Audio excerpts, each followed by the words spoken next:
Okay, here we are.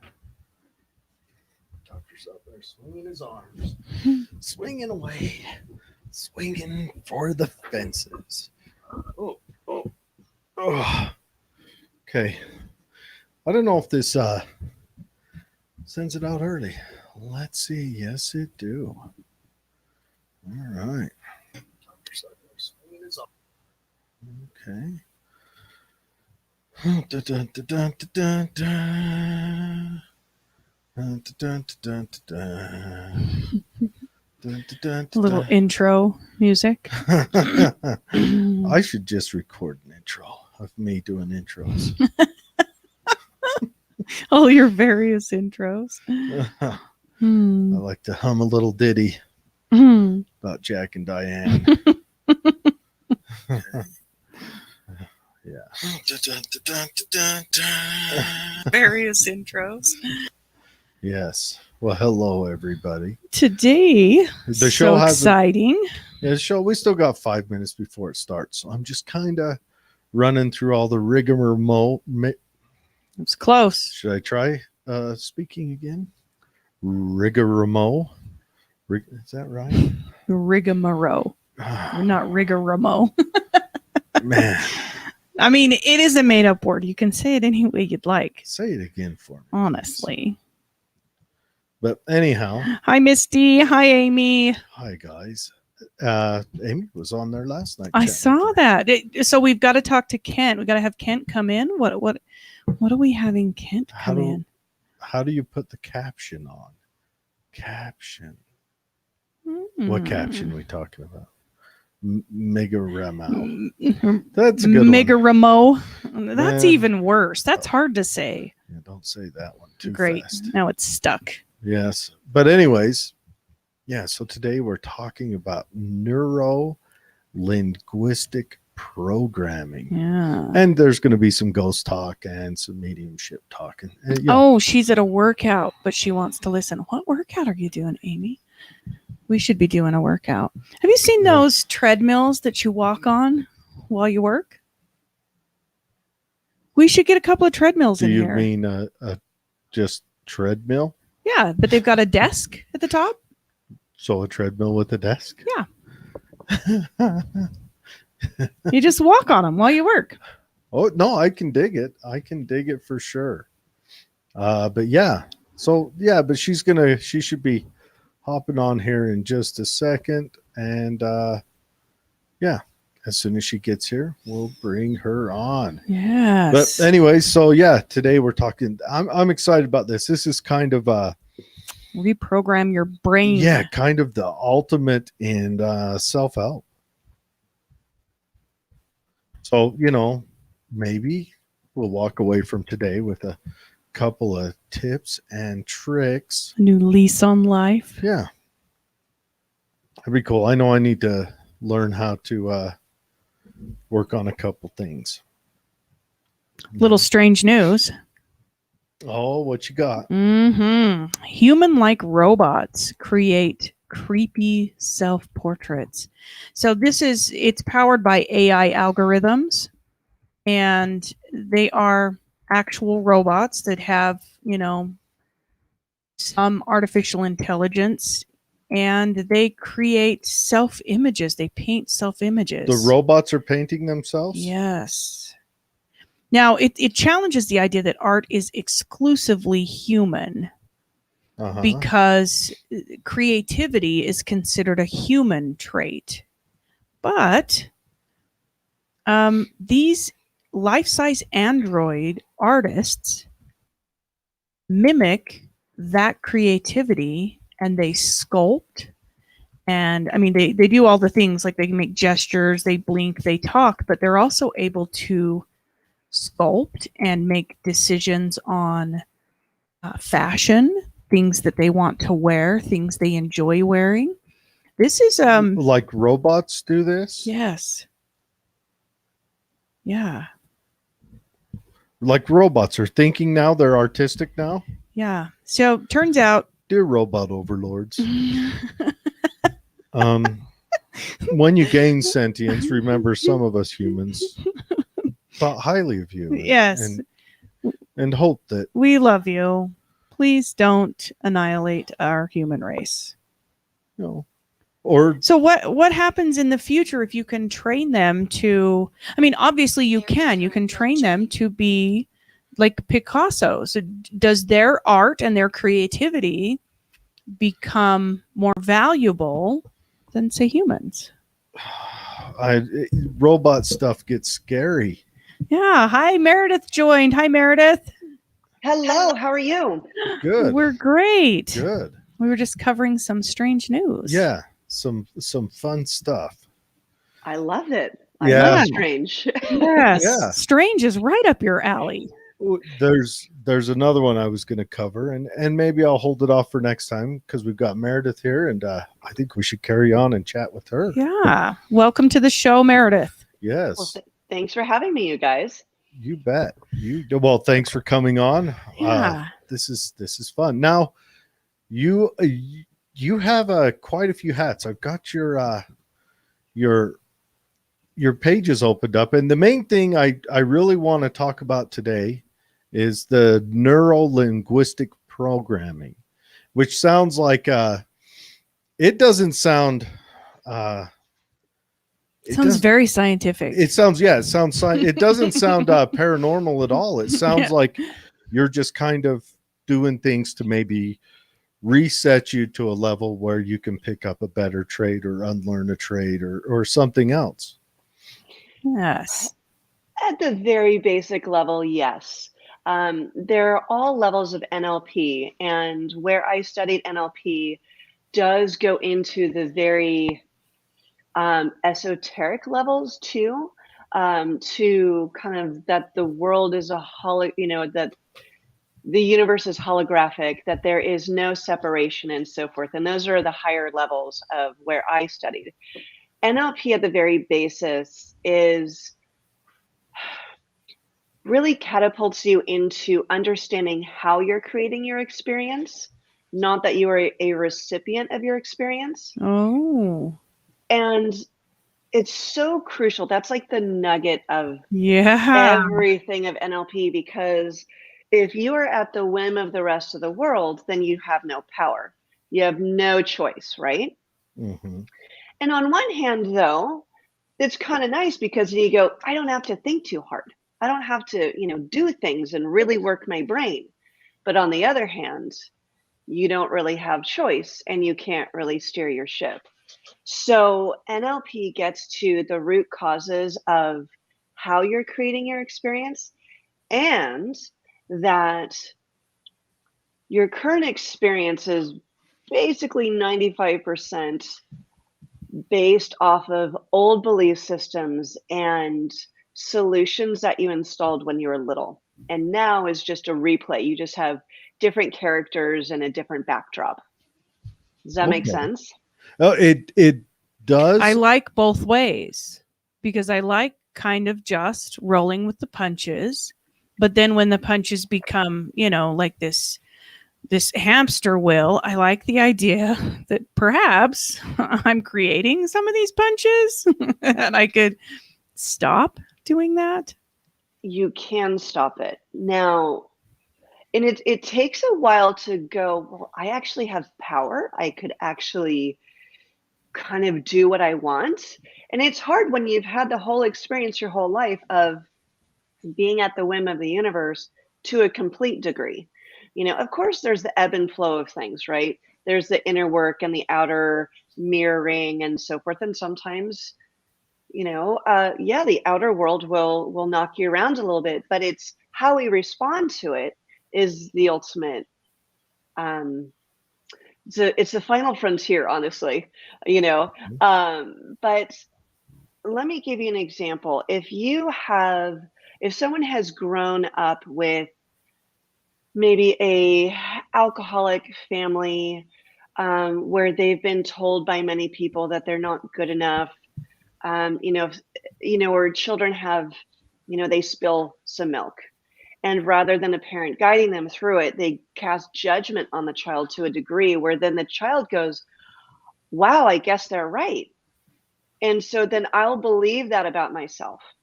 And then when they start to believe that about themselves, say, I am not enough, well, then they're going to kind of find situations where that can be true because they go, well, my parents told me, or I'm internalizing their judgment. And I'm going to go, well, I'm not good enough.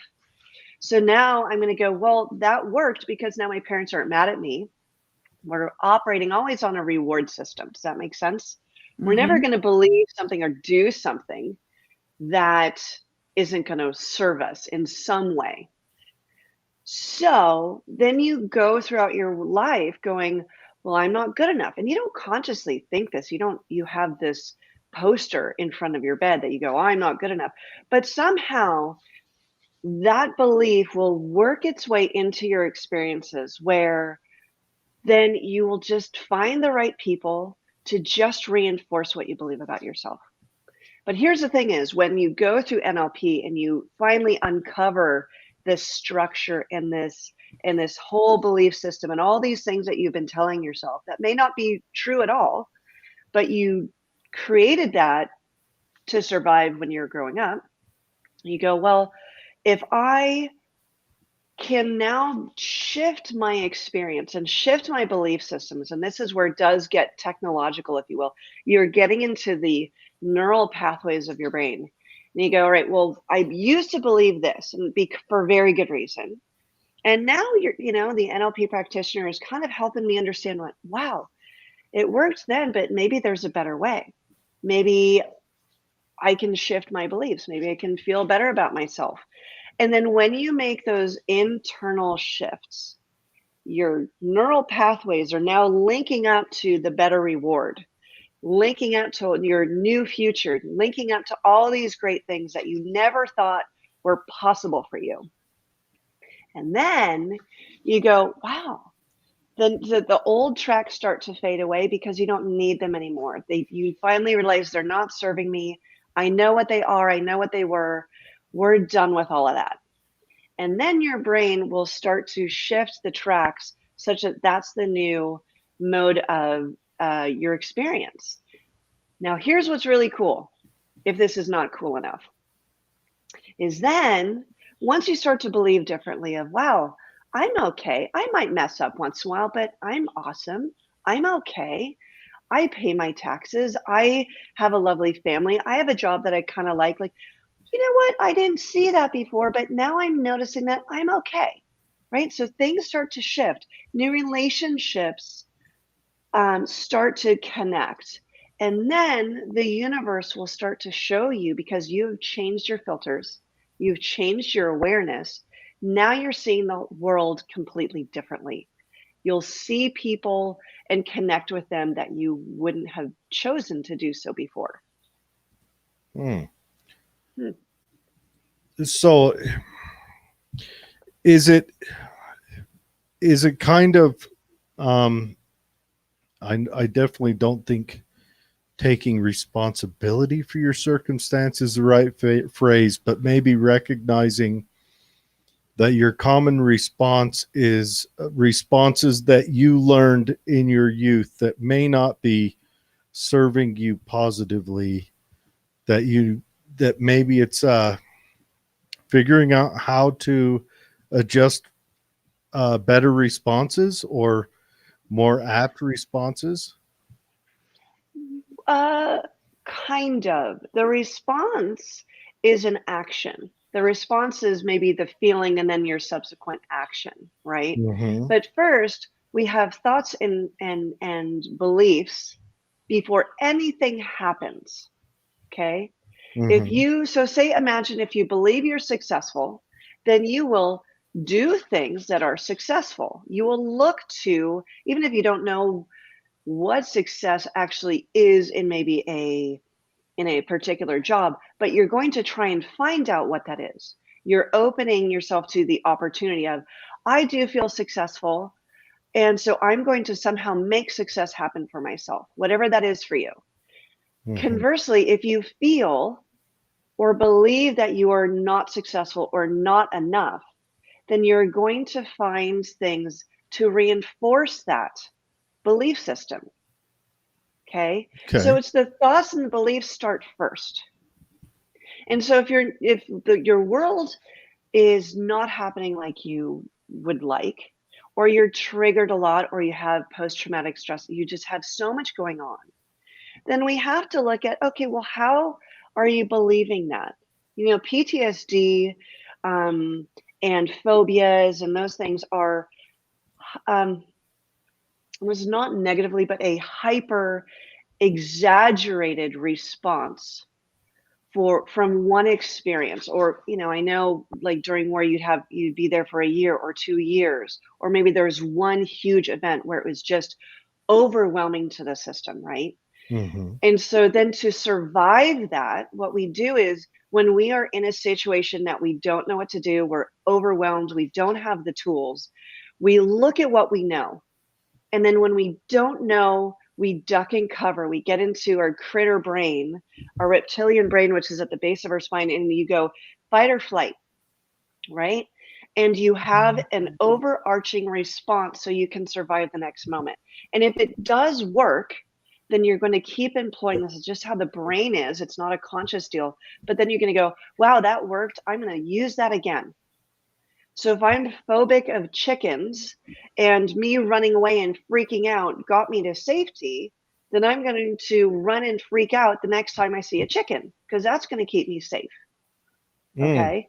So most of Yeah. this is happening subconsciously. Absolutely. You're not thinking I'm afraid of chickens, but somewhere deep inside your coding, you're responding that you're afraid of chickens. Yes. So how do we know what our coding is? How do we identify? Because I don't know what subconsciously is happening. How do we know that? Of course, because if we knew how to do it, we would have fixed it already. Sure. So right. So if we had a manual about ourselves and read it, which I would imagine most people wouldn't do anyway. I don't like to read manuals anyway. But if we had that manual and we could look at it objectively and look at it outside of ourselves, we go, huh, I never knew that about myself, right? If God plopped up a huge book about you and you could somehow absorb it all and look at it, then you would probably be able to go, huh, I don't really want to have that experience anymore. I didn't know I believed that. But what NLP does is it asks really amazing questions about how you're creating your experience, because we'll believe and think something so quickly.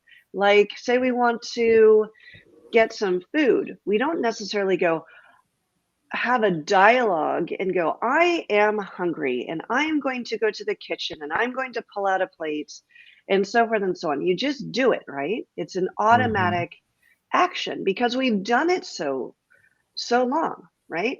I'm hungry. So you have a feeling or you have a belief and then you act on it, right? And so what we do is in NLP, we pull apart that instantaneous action, almost like an accordion. We go, okay, so there you are. You're having this current experience. And so then what happens? Well, this person said this and da da da. And we break it apart. Then we go, okay, so, well, then what might that person be believing about themselves in the world? Right. And so we start to tease apart the structure of how you're having that experience. But we start off with going, what would you like? What would you like your future to be? What would you be thinking and feeling and doing if you could? And so then we go, well, if I could imagine that, well, then maybe it's possible. And then we look into, well, why aren't you having that experience already? What stops you? And then what happens is when we ask the what stops you question, which is basically the second question, you'll be looking somewhere. And what happens is your eyes, of course, are connected to your brain and you're looking at something or you're feeling something. And then we'll dive into, well, what is that experience? What's that memory? What are you listening to? Et cetera, depending on where they're looking. So that's a whole back programming behind the scenes sort of thing, which I won't get into. But there are ways of how the client is acting and looking and so forth that gives us cues into what questions to ask next So then we can really look at, how are you having that structure? How are you creating that? What happened long ago and far away that you're implementing all the time that you just don't want to have anymore? Do you find that this coding actually also limits what people say when you ask them, what do you want? I mean, do you find that they live within those bounds, even with kind of declaring their desires? Absolutely. Because again, if they are, let me think about it this way. Whatever they're telling me or not telling me is useful information. Mhm. Okay, so if they go, like I have a client I'm working with currently where she doesn't even want to look at the future. She has no idea what that might look like. She can't give me an idea. And I go, well, that's interesting. So why doesn't she want to look at the future? What might she be believing about herself such that she feels she shouldn't have a future or can't have a future, or create anything? And so that's really useful information. So whatever a person is saying or not saying, or how they're saying it. So for example, if I say, so what would you like?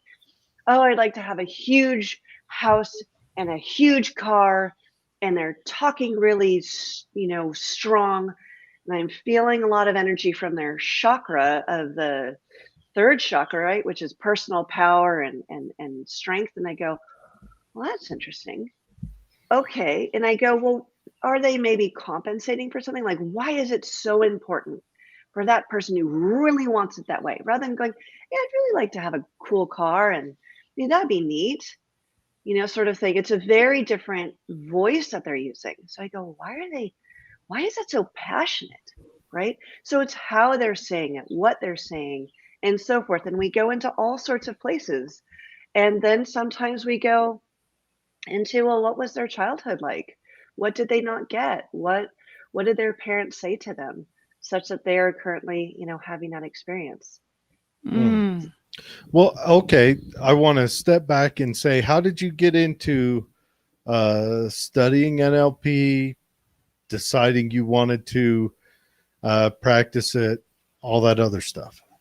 Okay, so I am a designer architect. And so I went to Cal Poly and was designing and doing all of that. But I had a lot of personal work that I needed to have done, um, because I had a trauma when I was little.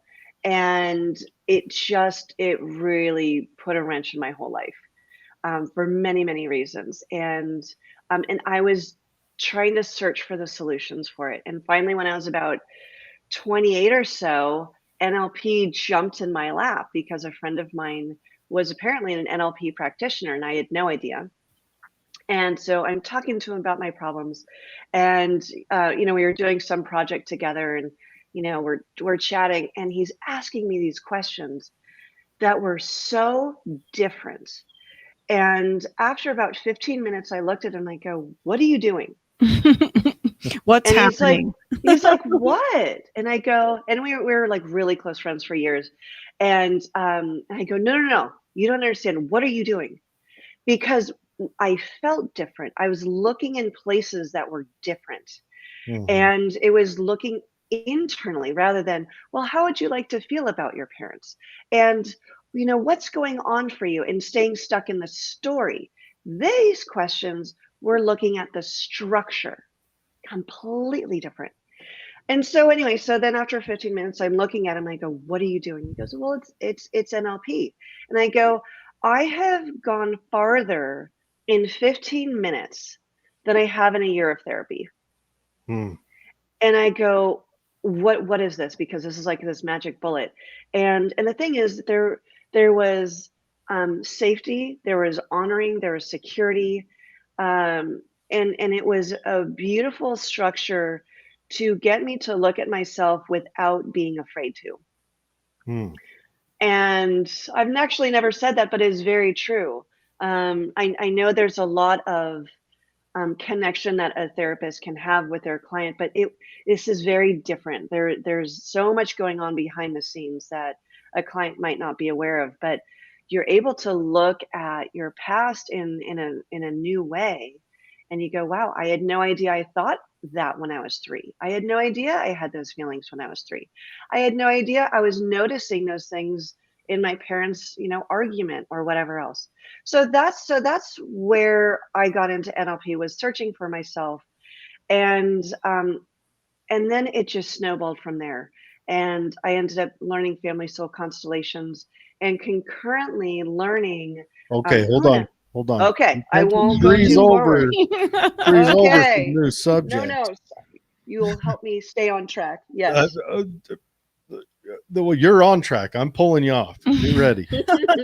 So Family soul contracts. before we go on to Constellations, yes. constellations. Constellations. Yes, the family soul constellations. What is it? And how? What is it? What is it? Okay. So let me backtrack a little bit on NLP. Really deals with the neurology and mind-body connection that you're having, right? If you're triggered, if you're having experiences that are not working for you, you're having persistent patterns and all these things, and just life is just, you're not progressing. That's where And I would NLP feel really bad for shines. anybody who tried to pick me apart. And I'm a Neanderthal, so I'd walk out of there just oblivious to their tears. So, anyways, So that's where NLP is really, really useful.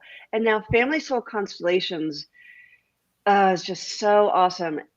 It basically deals with family systems and the energies that have been unresolved in generations past.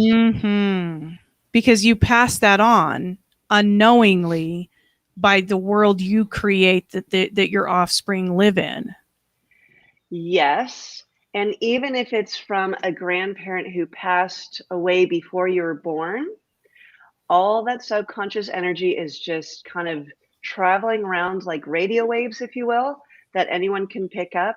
And there's this phrase of the younger generations will grab onto the stuck energy that has not been resolved in effort to say, I love you. And they're pointing to it. So, and they're going, I will grab onto that energy. I will grab onto that sadness or anger or whatever it is, and I will make it my own such that now we can fix it. Like the, what is it, Hathcocks and McCoys? Can you fix it if you grab onto the negative energy floating around generationally? One can. I can, and I do all the time. And it is some of my favorite work.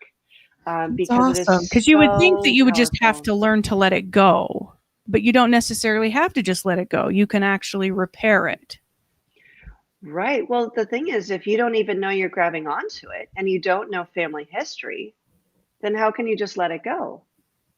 Oh, because you're not consciously grabbing onto the energy in a way to validate your ancestors. I have no idea. So say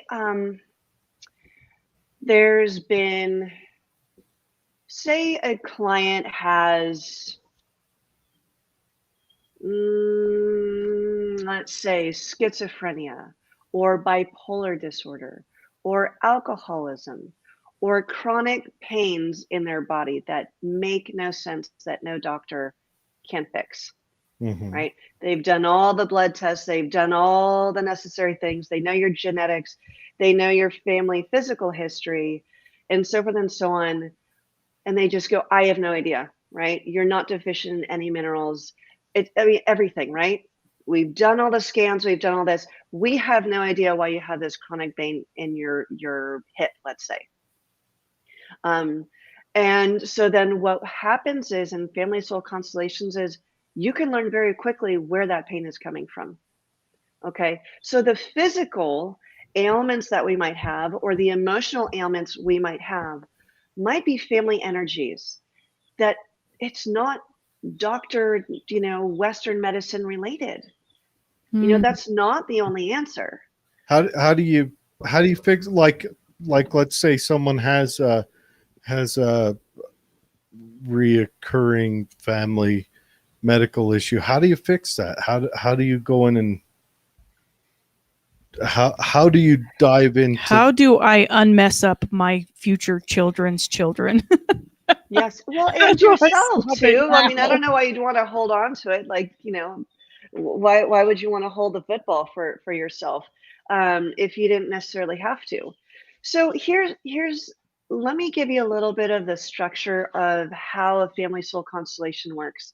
Is it starts off with me and the client talking about family histories that they know about. And again, we go, well, what would you like? What's happening in your life that's just not working? Maybe it's persistent fear that I just don't know where it's coming from, persistent pains, or lack of relationships, or being really good at staying out of relationships. Like it could be anything, absolutely any mental, emotional, physical, spiritual ailment that you might have. Okay.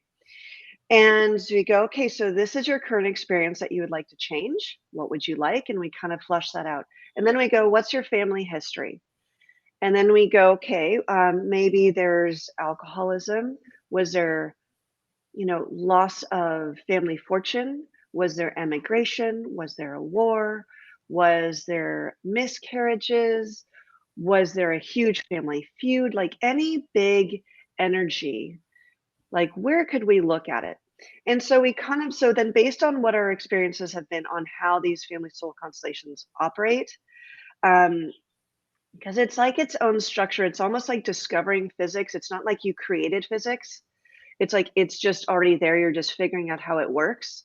Or gravity, it's already there. So family soul constellations is we've learned so much about how it operates and what a proper family structure should look like.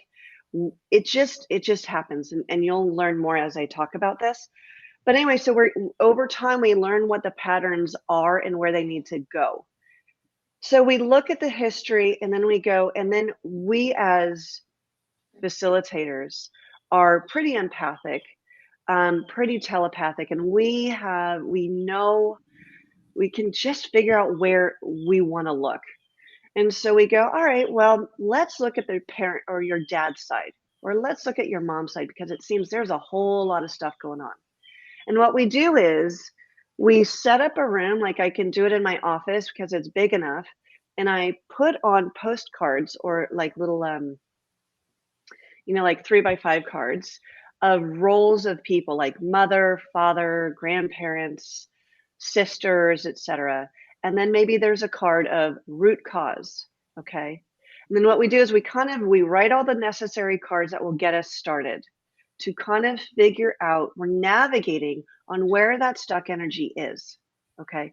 We fold up the cards, we toss them around so we don't know what is what. And then we will have a room of people who have volunteered, or I just step on the cards myself when I'm working with clients. And we put cards around in the room where we feel they need to go.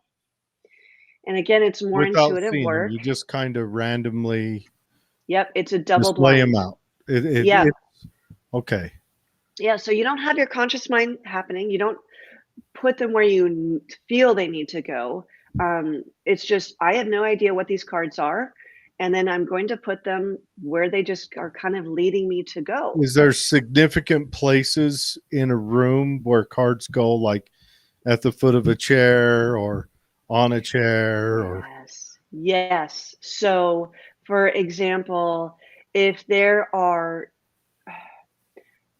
cards that are directly opposite of each other, that means something. If there is a person who's grabbed onto this card, wants to lay on the floor with his eyes open, that means something. That means there's someone who has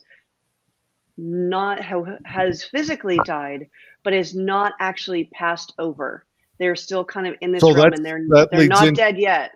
That leads into the ghost part. But so if someone lays a Little card later, on the floor and then they also want to lay on the floor, that means that they're haunting. And I don't want to leave this behind just yet and go to the ghost part let's yet. No, we're not not go to going that to, yet. and I won't let you, because this Good. is too cool.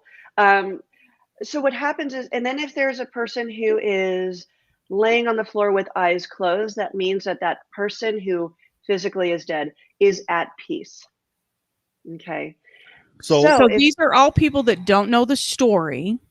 no, they're just they They don't random. know don't know. anything. They don't know all of these points that are written on these cards. They just enter the room, and the instruction is to just do what you feel comes naturally. Yeah. So Yes. how do you get them into the point where That they're is gonna, so cool. where they're gonna? Honestly, this is kind of like what's that acting where you just kind of do whatever. like in Improv improv. acting, where It is. instead of don't stand in the corner and navel gaze and play with your coattail, do something. Of Right. course, that may mean something if they stand in the corner, It navel does. gaze, and play with It does. And then even those who are witnessing and don't have a role necessarily, the facilitator will look at them too and go, some people will want to fall asleep, or they want to look away, or, it's the whole room is basically outside of space and time. And we are looking at the root cause of what is, whatever the cause is that is causing problems for the client. And I have stepped into so many roles. I want to do this. It's so fascinating. One, it's How really fascinating. fun. It's so fascinating. It's better than, I love TV, but I got to say it's better than TV because you just never know. So is the energy of this, just pure energy of this, is that what creates this magical kind of synchronicity? Is that each of these have residual energy that you've written on the card? Oh, that's a very interesting question. It's not necessarily it has energy. It is a representative of the energy that is happening. Okay, so then we are now, as a person who is stepping on that card, is just downloading the information. Oh. Put it another way is we're all telepathic. We're all empathic to a level. Like we all have superpowers, but we don't access it. So if we just turn off our higher functioning and just kind of listen and feel in for whatever needs to come up, then we'll just be there and we'll just be kind of like the little lightning rod. I kind of we'll like how you exhibit what needs to happen. I like what you just said about turning off your higher function. Maybe I'm looking at this all wrong, Betsy. I have no perception, nothing. He's turned it off. I have none. That's because I've got a higher intellect. Yeah, go with that. Yeah, it's not because I'm barely evolved. So as a practitioner, when you go through this practice, are you just unlocking one card at a time, maybe blocks and things? How hard is it for a person to grasp this? Or do you think by the time they get to you, they're like, I'm ready to try it, whatever it means? Yes. So are you talking about the representatives? Yes. Or the client? The client, the representatives. Yeah, do the representatives know what's happening? The people, like you said, you gather people in there and they're kind of the actors of the play, the actors of what they feel. One, are these just people at random you kidnap off the street, or are they kind of people that you or the client knows that you pull in to have them assist? It's often, we don't just have random people because we do want to have safety and security, people that we know, and also a lot of people who are representatives, they've done it before. So and because it's so awesome, you go, whenever there's a constellation, everyone's like, pick me, I want to do it. It's so fascinating what you learn. You learn world history. You learn about medical conditions. I'm not kidding. Like there was one time where I was having a conversation at a dinner party at our house, and my husband is little skeptical, a lot skeptical, but he has learned to believe and appreciate what I do because things have shifted in our world, and I'll get into that a little bit more later. But we're having this dinner party, and I talk a little bit about constellations, and the woman across from me, who I don't really know very well at that point, she goes, "Oh, I've done them. They're fantastic." And my husband, he looks at me and he looks at her. He's like, oh no, I'm going to be jumping off the diving board here into the unknown. I don't know.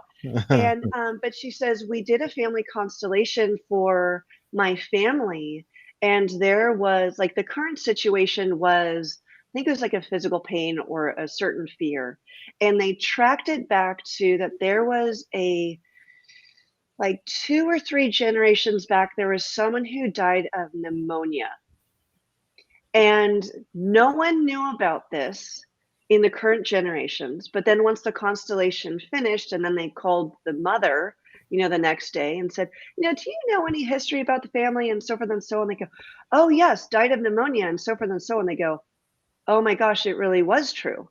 And it was discovered in the constellation. So you can learn about, honestly, history, medical conditions. It's fascinating, even tools that don't exist anymore. Like I remember doing a constellation 2 months ago where the current client had a lot of digestive issues, like a lot. And some of it came from his childhood, but then there was this other layer where there was this fear that came from like 3 generations back. Young sister and brother messed up. So they were in Europe on a farm, and there was a well, and they were messing around, and they were playing around the well, and this tool dropped into the bottom of the well. And the dad came super angry. The uncle came super angry. And so the kids became so fearful, they internalized it into their bodies. And that energy translated down the generations to this current client. But what was so fascinating and what we can do in constellations is I'm now, I'm representing the 2 children at one point, and then I'm representing the father who was super furious. I mean, he was Italian, so of course he had the hands waving and the anger and the whole thing. And so the kids were mortified. I mean, they understood that what they did was horrible, but they made it worse than he thought it was. And so he looks now at this situation and understands their fear, and he goes and he starts crying. And he just, and so me being the representative, I'm starting to cry. And I go, and so what was revealed to me was, he goes, I had no idea that my anger, which was just like the top 1% of my whole personality and love for these children, he had no idea the energy that he sent forth and the fear that he had. So he was crying. He goes, oh my God, I love you forever. How could you ever think that I would be so angry that, we would have this situation? So they made up. And when they made up in the constellation, that energy translated down through space and time in a nanosecond now, such that created this ripple effect for people currently here and now. So in Huna work and this work, it's like whatever you clear now clears kind of 7 generations up and 7 generations below. So it's just beautiful, beautiful work. So now you're also a medium, right? Mm-hmm. And does that help Yes, I you am. doing the family constellations? And when did you find out you were a medium? Yeah, that shocks me. We've talked to quite a few mediums, and they're like, yeah, I talk to ghosts. I'm like, I would be non-functioning. Like if all of a sudden a ghost said, hey, how you doing? I'm done. I'm done. The room is rubber. It's padded. I wear a special sweater. I know. And I'm not saying that I just, woke up one day and said, hey, I can talk with ghosts. There were some years when I was learning this work where I was freaked out at the idea of talking to a ghost, or that voices inside people's heads were real. You hear voices from other people, like you're walking down the street and you get a perception of other people. Sometimes, yes. Oh, sweet Jesus! I don't do it that often because I've learned to really tune it out. It's not, for me, it's not that often. I know of some people, I will say this guy, Daniel Brinkley, who really turned me on to the fact that this is possible. He wrote a book, I think, Into the Light in the 80s or early 90s. And he was a normal guy. And lightning went through his house when he was on the phone. And he levitated and died and went into the light and so forth and came back. And now he can hear everybody's thoughts. Mm. And I saw him at a lecture in San Francisco, and I was there with my dad. My dad was always into this esoteric, like funky stuff, which I thought was cool.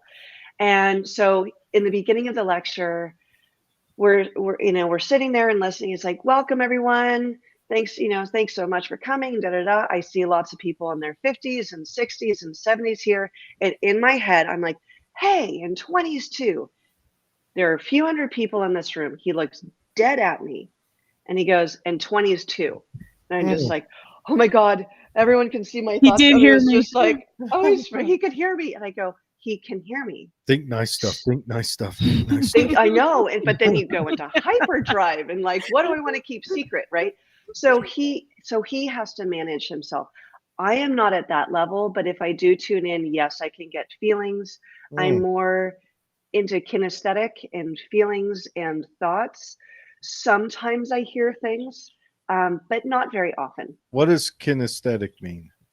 Okay, so there are basically 5 senses. There's auditory, there's kinesthetic of feeling and touching, right? Okay. Which can also translate into emotions. Like, what are you feeling? What are you sensing? That's kind of an empath.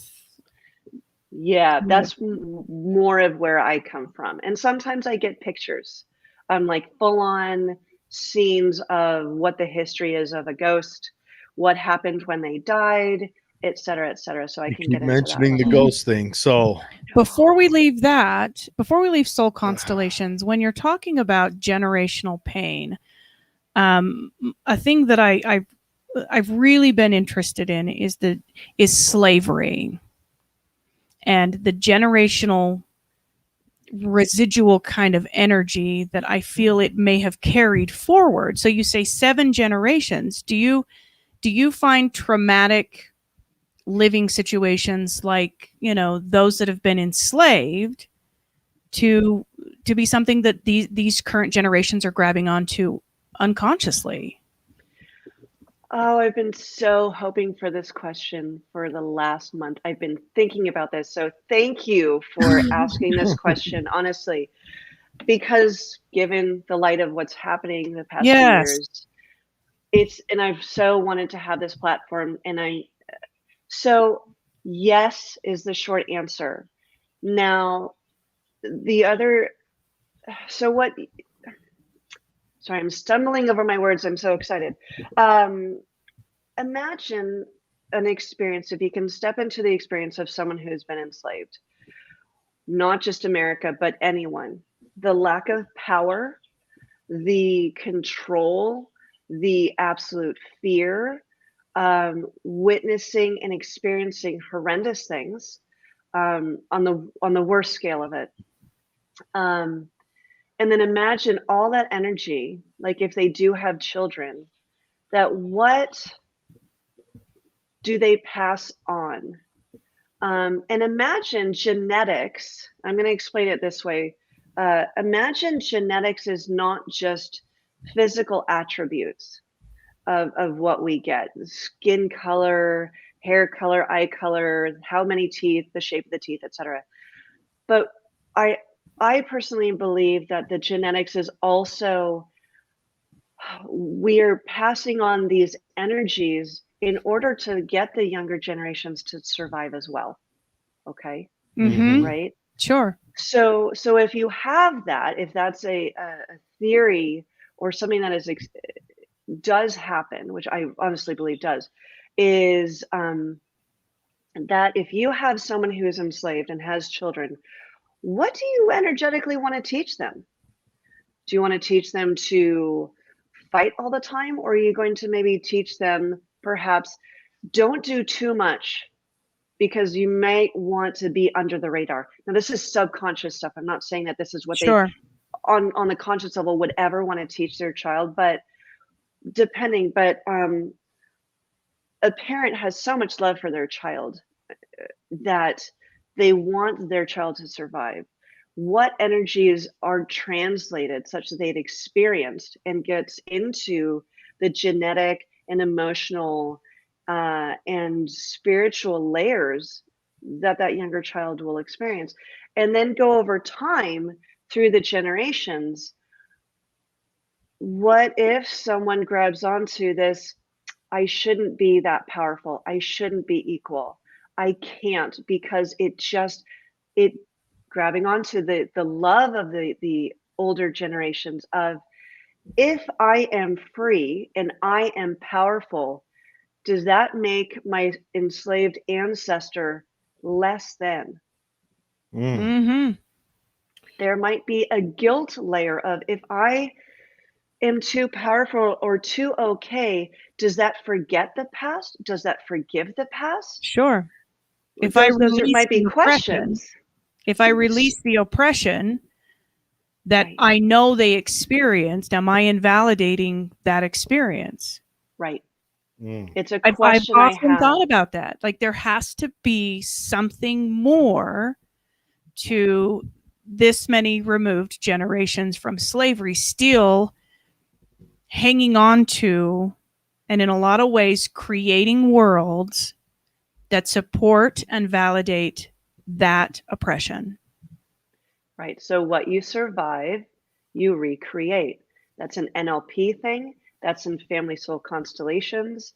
I think that's a universal rule Sure.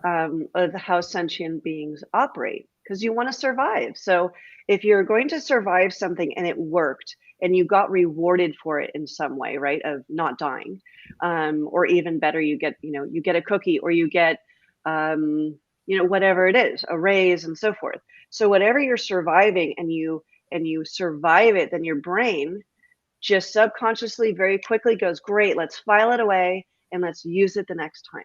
Stay small. Stay small. Stay small. Perhaps, but also, yes, and I think there's a huge guilt thing. You want to also not be too different than someone else, because if you're too different, are you going to have as much connection with that person, right? Mm-hmm. How do you have rapport with people? It's like, who are your friends? They're like you.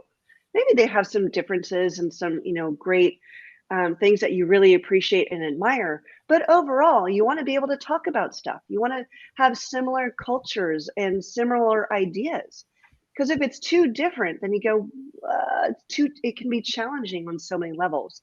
So if you don't go too far outside of the realm of what the previous generations experienced, then you're okay, and then you're also accepted. So there's a lot of social stuff, there's a lot of family energy stuff, and there's also a lot of the mental and emotional stuff of wanting to connect. We're social creatures, we want to be close enough and not have judgment and so forth. And so there's so many layers operating on top of each other and concurrently, that it's, that's why I think generationally we shift very slowly, because if we shift too much, then we can't identify When you with each shift other as alone. such. Then you shift alone. Yeah. So Yeah. what do you do with this? Once you learn all of this, how do you put it into practice? Say you do a soul constellation. How does that person then put into practice everything they've learned without intentionally staying small? Once you've done a constellation, you don't have to intentionally do anything. The energy has shifted such that your ancestors, once they are in the room, so to speak, in the constellation, do you think they honestly want you to be small? No. No. No, but then No. do you find these people struggle after these? Like, oh man, I can't relate No. to. Not at all. Or do No, they shift because other people with them?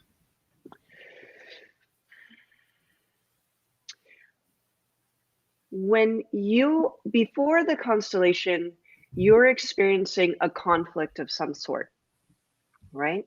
The conflict is perceived, okay? Ah, It is within yourself, but not necessarily a conflict. I see. When you go into the constellation, you see who's who and what people are feeling and where the stuck energy is that hasn't been resolved. That may not relate to you directly at all, but it was your great grandparents had a huge fight and so forth and so on. And then you subconsciously grabbed onto it. That once you fix the stuck energy 3 generations back, and then they look at you and go, oh, this happens all the time. Every single constellation, they basically say, what are you doing? You don't need to grab onto that. Live life in my honor. I don't want you to mess your life up. I want you to live life. What is it? We have a constellation card that I always put up where it's towards the end, it's life and all it has to offer. And often we avoid that because if we're too happy, if we're too okay, then we are guilty and we're not loving and honoring what came before us. But when you look in the constellations and you step into the ancestors and they go, I had my tough times, but I don't want you to live life like that. Don't. What are you doing? And they always want the best for their grandchildren and their children on one level. It's like, I have my stuff, definitely, but you don't need to take that on. Give it back to me, and I will still be connected with you in more productive and appropriate ways. And that's when love starts to flow. The old stuck energies start to shift such that the conflicts aren't there anymore. So once the conflicts are gone, then there's nothing to grab onto. And now you go, well, now what? Oh, life and all it has to offer, friends and so forth. Now, you may shift friends a little bit afterwards, or you may be closer with your families in new ways. Things shift, but is that a bad thing? It could be for the better. It's Sure. always for the better. It will always end up how it needs to go. Yeah. I really want to get one of these done. Yeah.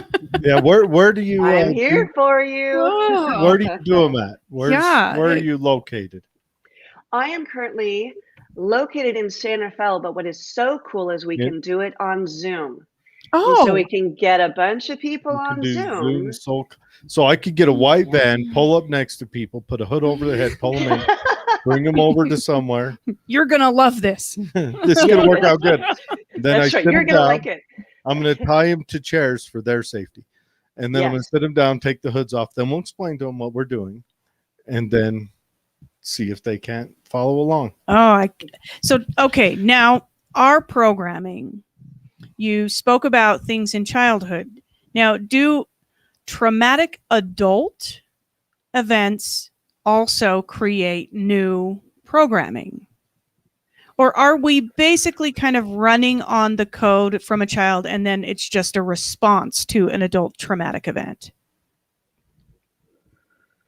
It can go 2 ways. But basically this. Imagine everybody is their own little radio tower, okay, with belief systems and experiences that they have carrying with them in their backpack. And they are emitting to the world, they are sharing with the world subconsciously and energetically. This is how I believe about myself in the world, and this is what I'm expecting the world to give me. Okay. And then we grow up and we have these experiences. So here's the thing is, if you're having an adult experience that is extremely traumatic in general, okay, I'm not saying all experiences, because I'm not just saying that the world is never going to give you a bad experience again, but often I have found that what we experience as an adult, if it's traumatic, I go, well, here's what the questions internally that I'm trying to answer is, well, how is it that you got there at that day and had those specific people and that specific time such that that happened for you and that was your takeaway? How did you get there? And it's all these little intricate yes, no choices that we make throughout the day, such that we go, when we're there, we go, I have no idea how this happened. This is impossible, but here it is. And now I'm traumatized. There is some level, but I think we need to give it more credence than we do, is that what is it in me that helped co-create that experience, such that Now my takeaway is that I am traumatized. Somehow that experience has now reinforced what you already believe about yourself. Mm-hmm. So is it So kind of it's taking responsibility for your own thoughts and actions in the moment? ultimately, yes. So for example, I'm working on all my own triggers and things constantly. So if I'm having a discussion or a fight, or just, some just big nugget of negativity, I go, what is it in me that is co-creating this experience such that this is happening? So if I'm more amped out and frustrated and negative, then that person is going to respond, right? And then we get into this little spiral. But if I drop down and I'm calm and present and don't have triggers, well, then the conversation is going to go completely differently, isn't it? Mm-hmm. Yeah. And that's not just conversations, that's actions. That's being, quote, at the right place at the right time. The world is synchronistic 100% of the time. But when you notice the synchronicities, it's because you are aligned with it and you go, oh my gosh. So everything that's, quote, a coincidence is, no, it's not. It's your energy and your vibe, and everything is co-creating such that you are recognizing that miracle, as they say. You're recognizing at that moment that everything is aligned, but it's always aligned. There is no chaos. So what kind of things do you help your clients with? We were looking at your website. You show weight loss, Yeah, we've got the past I traumas. Do you just cover all kinds of things? And are there physical techniques that you use in addition to kind of the head work? let's see. So I really help with almost everything where you are emotionally, mentally, physically stuck. I can help uncover where the root cause is. If it's mental and childhood stuff, I'll use NLP. If it is family soul constellation work, then I'll go there. If it's entity work and ghosts, then I'll go there.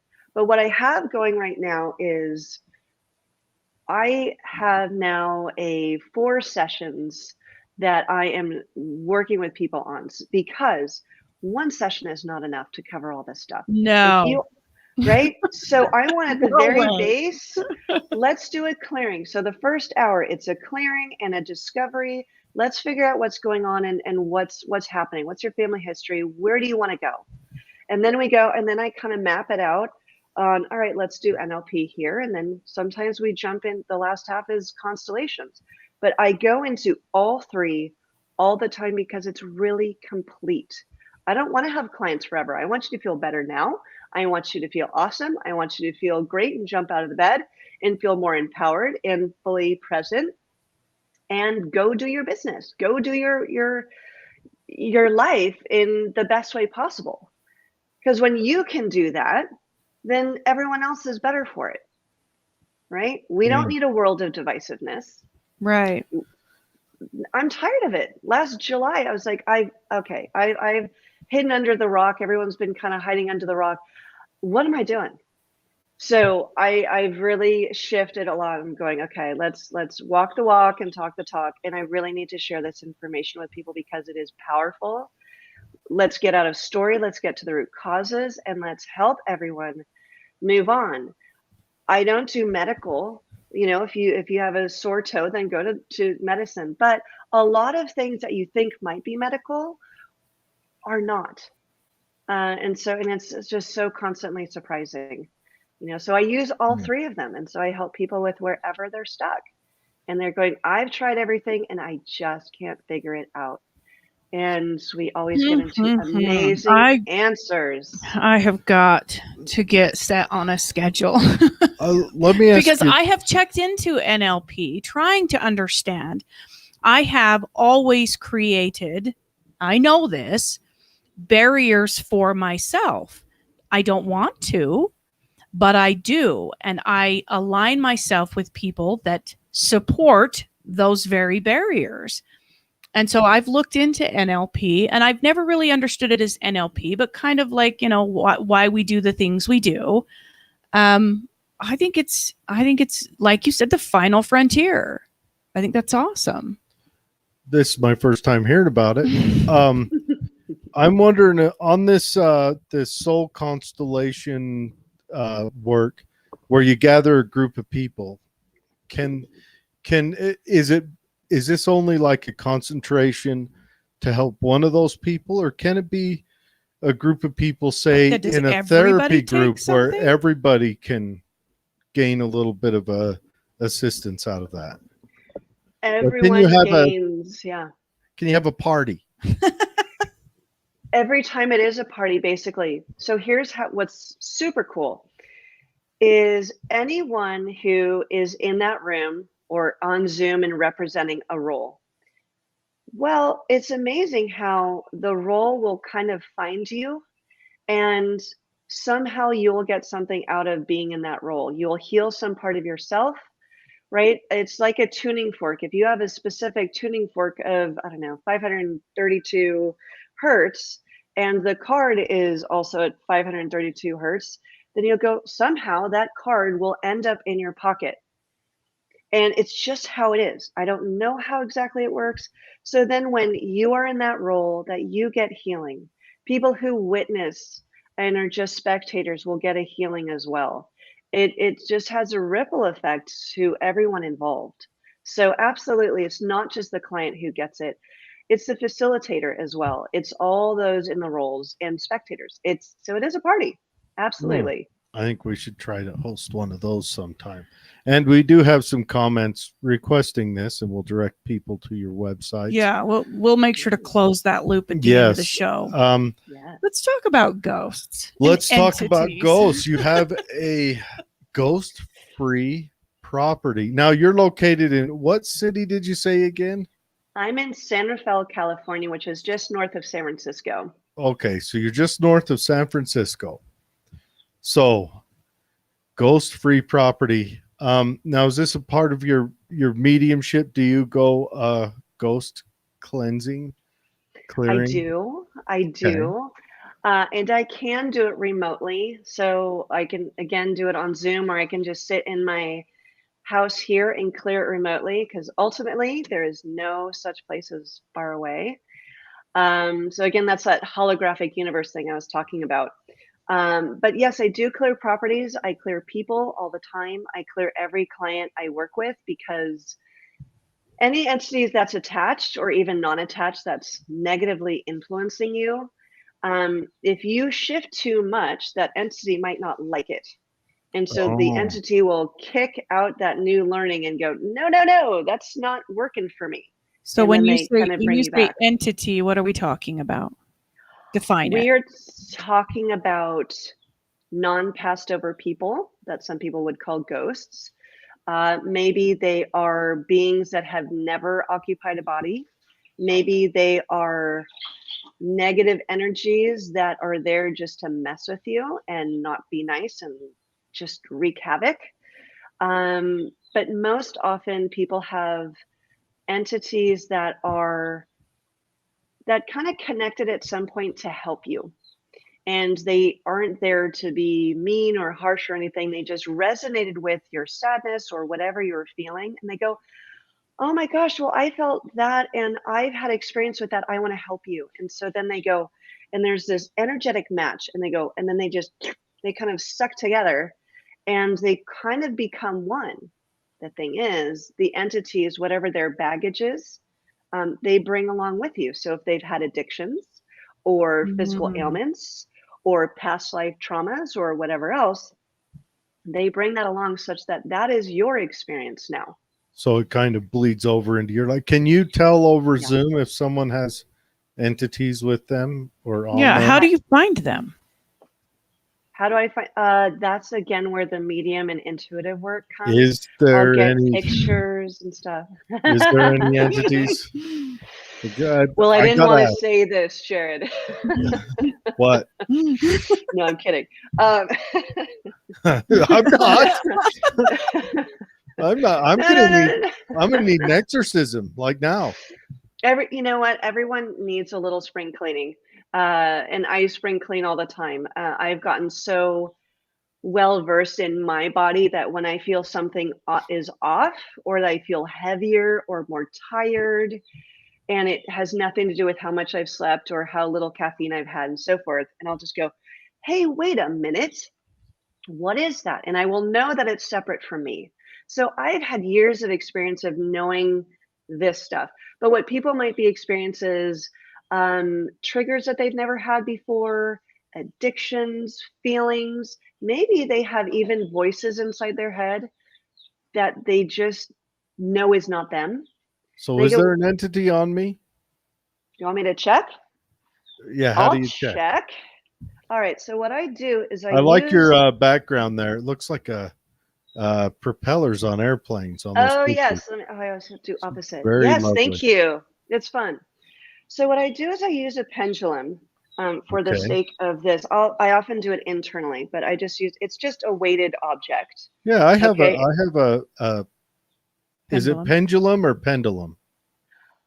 Oh, my husband and I had this discussion, and it's either way, actually. Oh, goody. But for you, we'll call it pendulum today. Okay, I'm good with either. All I right. just So always wondered. so what I do is I will just do a quick clearing of myself and set my polarity to positive.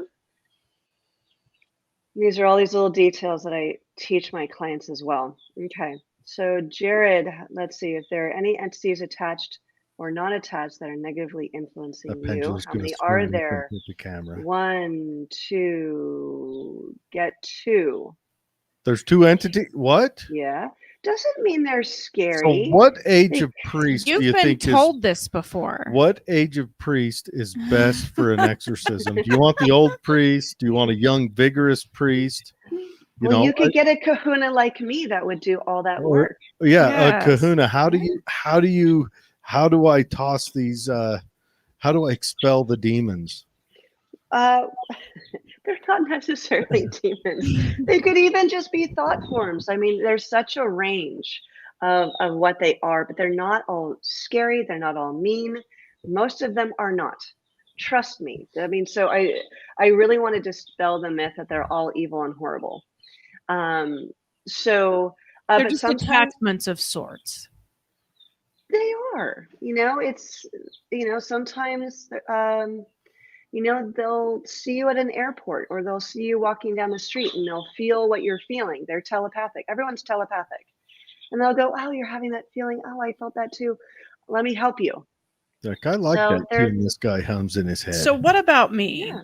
Do you get any Okay. sense? I do. See, 1.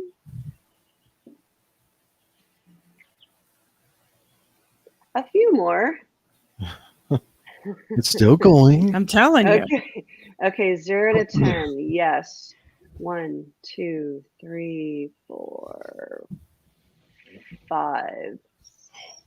5. I don't get 6, no. So I get like 4 to 5, and and I get a little bit more of there's an ancestor attached to you as well. Oh. But for Jared, I don't get any all the ancestors. time. No ancestors on me. I'm not getting that at all. Okay. Mine are all just demons. Pure demons. No demons. But what you can do is, and your listeners can do this at home. Everyone gets the incense out and all of that. And often I'll tell you that doesn't really do it. It will shift the energy in the house, but it doesn't necessarily take away the ghosts. But I do a phrase, and it's called Ho'oponopono.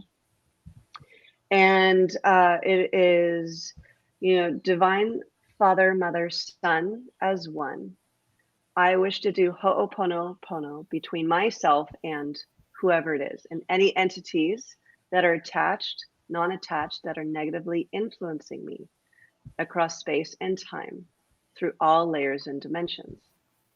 I wish to sever, cut, release, transmute, transform, and return all of that energy to the path of pure light. And then you use your hand, your dominant hand, and you cross your body and you go, ha. And then you say mahiki. That sounds Hawaiian or Polynesian. It is Hawaiian. Ah, Yes. nice. Yes.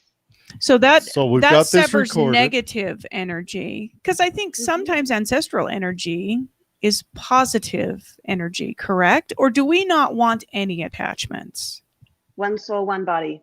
That's ultimately the rule, because otherwise it's just inappropriate, and then they can't reincarnate, they can't move on, and so it just can be a little sticky. So I find it really best to clear yourself, be you.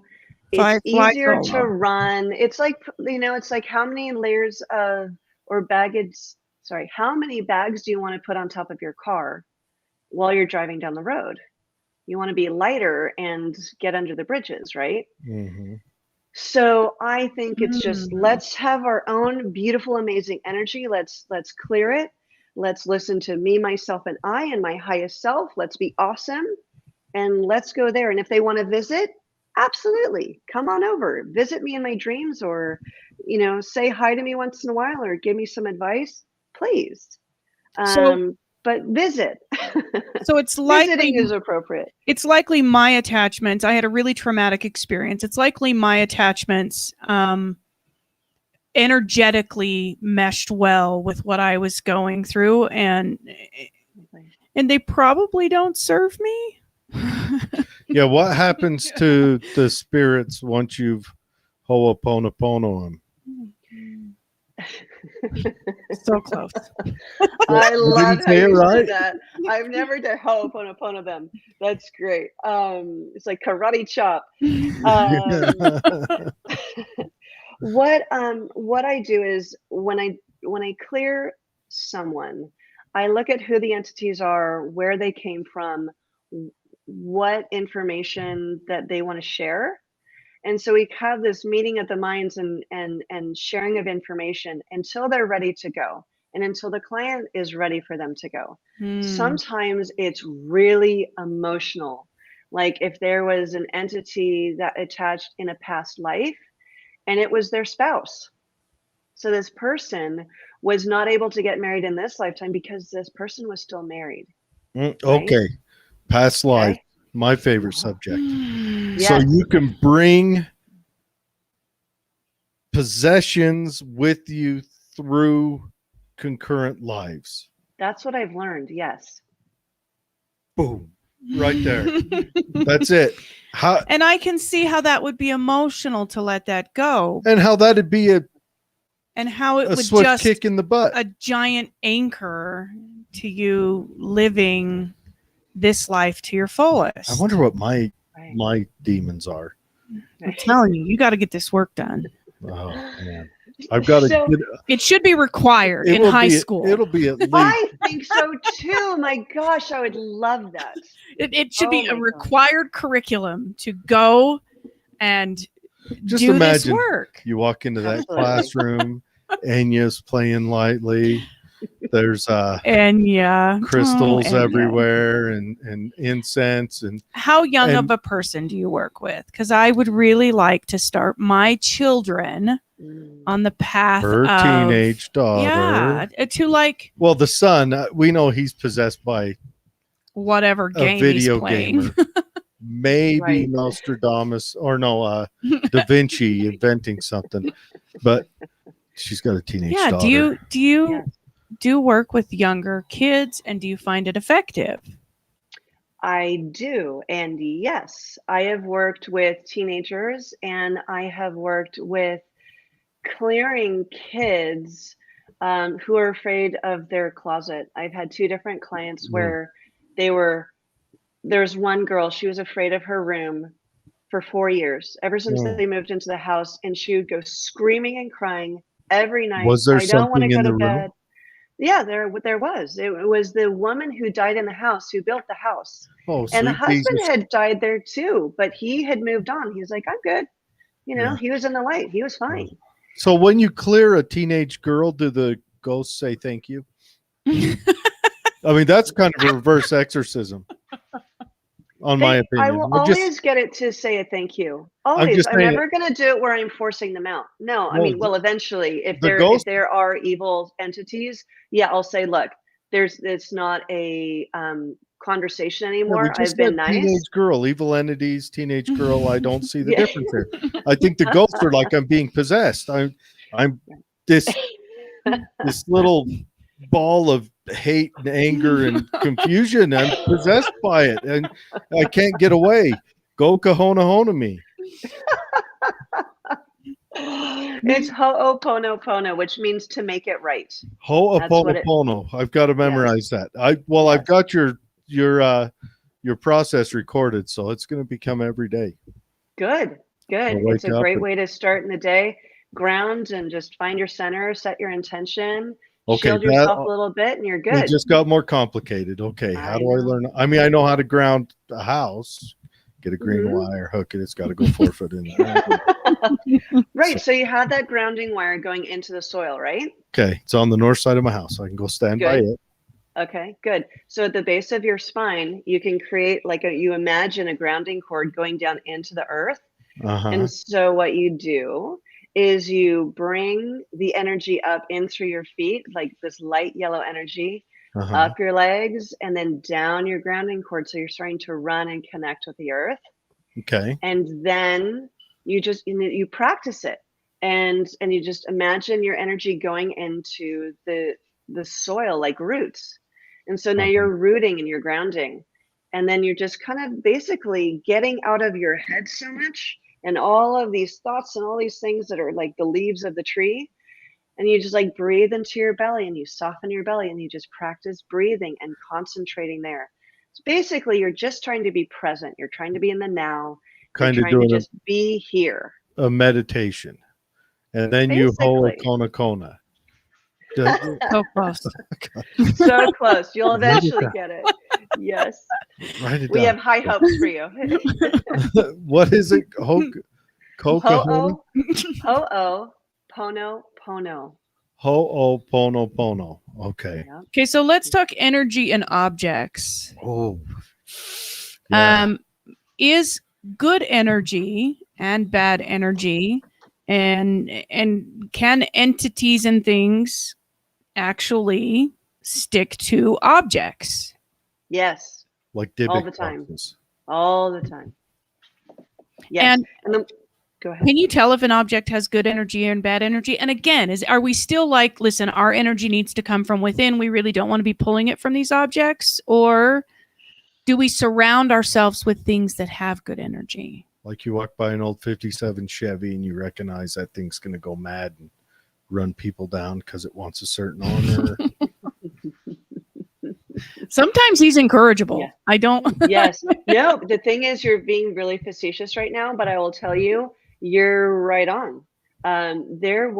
So the long and short answer is yes, objects can have energy. Everything does have its own innate energy, but there can be energy that's attached to it, such like a picture frame, jewelry, knives. I've experienced are a big one. Knives? Like your kitchen knife? Knives. Not so much kitchen knives, but personal pocket knives and so forth. There was one knife that I cleared where once I touched it, I just didn't like it. It was uncomfortable, and the room felt stuffy and heavy, and it just was very uncomfortable. And it was actually not my knife, but it was in my house. And a friend of mine was sleeping over. She was visiting for a week, and she's very rational, very linear. And she wakes up the next morning and she goes, Meredith. And she's Australian, so she has this great humor and this great accent. She's one of my best friends. And she goes, Meredith, I don't believe in these things. But in the early morning, I woke up and there was a man standing at the foot of my bed, and he was red. I really don't know what to do with this information. I'd really like you to make it stop. And I said, well, okay. And I just smiled. I'm like, all right. Oh, man. So okay, she stayed that's at what your it was. house, So do you want Yes. coffee before I do this? and or- a red man went to the foot of her bed and she was able to talk after all that. Because me, I would have been Yes. gone. I would have been there. Little note, never coming Maybe. back. You know? It'd have been, you visit me next time. Bye. And I know. No, but she was so grounded and she just knew me so well. She goes, I don't know what to do with this information. I think part of her just like, I'm just going to tell you, but I don't know if I believe it. So I'm So just was going it to the- just hand it over to you and I am done. You fix what you need to fix. was please. it the demon knife that was the red man? Yeah. What did you do with this information? What was Well- the red man? The red man is, so the center of all entities is like the core. So when you see orbs, I think a lot of it really is lens flare or it's dust particles and stuff. I think everyone gets really overly optimistic that it's A a few of our ghost. listeners might not agree with you. They might be. I pulling know. their hair Hey, out. I'm not saying they don't exist. I love looking at orbs, So- and they do. They exist. We But had I our think auras done. sometimes- Is that kind of the same thing? Your color, the aura color stuff? Similar. Yes. So if you are emitting red, that tends to be anger. If you're emitting green, that tends to be more healing colors. If you're soft white or light, that tends to be that you are, just more positive and energetic and happy. Mhm. And so he was red, and he ducked behind the bed, didn't want to be seen. And the thing is, I had never seen him, but she did. But again, I never slept in that room either. So this guy lived in your house. This demon lived in your It's house. not a demon, it's an And you entity. invite this It's poor a poor, victim over. unfortunate soul. You have to help them. Yes, your friend is poor and unfortunate soul for being subjected to the demon. So yes, go, please. He ask was questions. attached to the knife. Is that what Yes. you? Oh. He was. And I think what happens, again, it's an energetic matchup. So he was attached to the person who owned the knife, and then he became attached to the energy on the knife, and he stuck with the knife. There's a lot of folklore and stuff around knives, Yeah, my husband's completely. Yeah, I'm the same way. Never hand a knife back in a different situation than Never- you received it. Never take a knife Yes. for free. Never take a knife for Never free. give a Always knife pay away it. for free. There's a whole bunch of stuff around knives because it's kind of a primary tool. I've Very got one in my personal. pocket right now. Always have one. I think there's one in my Absolutely. pajamas. Absolutely. I mean, it is very personal. It's one thing the energy of a gun is very different, right? It's just, to me, it just feels different because also you have the bullet that's traveling through the chamber and going somewhere else. But a knife is, you're in that person's space if you're going to use it. Mhm. It is for your personal safety. Like, there's a lot of primal energy that I get from knives. Some are super benign and it's like a cool little pocket knife and great. But this one had a lot of energy. And so I ended up having a internal dialogue, a conversation with this guy, learning his history and basically updating him on, well, it's, I guess it was like 2014 or 2012 at that time. And this is what's going on. This is what I know. And, and we got to a point of, are you able to let that anger go now? Again, it's like NLP stuff. I'm NLPing this ghost and I'm looking for his benefit. I'm here on behalf of my clients and the spirits, and we're going for a win-win here. Why do I want to just leave them off at the corner? Like, that's just not respectful or kind. If this is what I can do, I'm here to help everybody. And even if they are demons, they can be saved but they are there because they didn't feel they had a choice. They were angry or scared, and someone said, hey, come on over here. The water's better over here.